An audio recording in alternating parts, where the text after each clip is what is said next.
What do building internet networks, designing roadmaps, and connecting power grids have in common?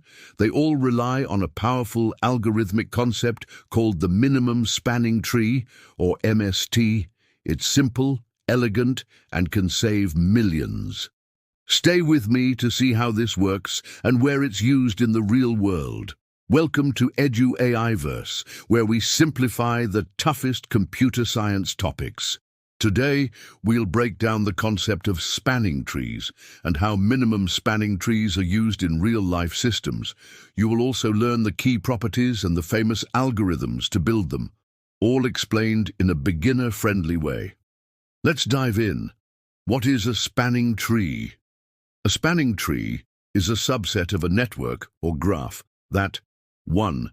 Connects all the nodes or points. 2. Uses only the necessary number of edges. 3. And most importantly, has no cycles. You can think of it like a simplified roadmap that connects all cities without going in loops. Properties of a spanning tree. 1.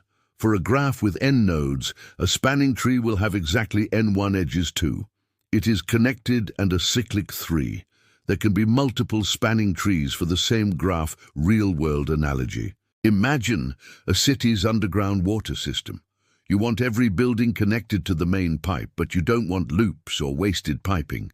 That's essentially what a spanning tree does, connects everything with minimum complexity. Application of spanning trees. Spanning trees are useful in many areas. 1. Network design, laying cables for internet or telephone lines. 2. Circuit design, reducing wiring in electronic circuits. 3. Transportation maps, building efficient road or rail systems. 4. Cluster analysis in machine learning. 5. Broadcasting in computer networks. What is a minimum spanning tree, MST? Out of all the possible spanning trees, the minimum spanning tree is the one with the lowest total edge weight. That is, the least cost, distance, or time to connect all nodes. Think of MST as the cheapest way to connect everything without missing a connection. Properties of a minimum spanning tree. 1. It connects all vertices with minimum total edge weight. 2. No cycles. 3.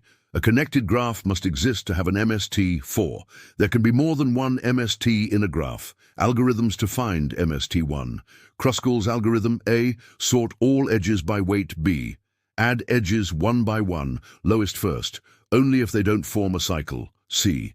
Great for sparse graphs. 2. Prim's algorithm. A. Start from any node.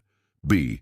Grow the MST by choosing the lowest weight edge that connects to a new node. C. Good for dense graphs.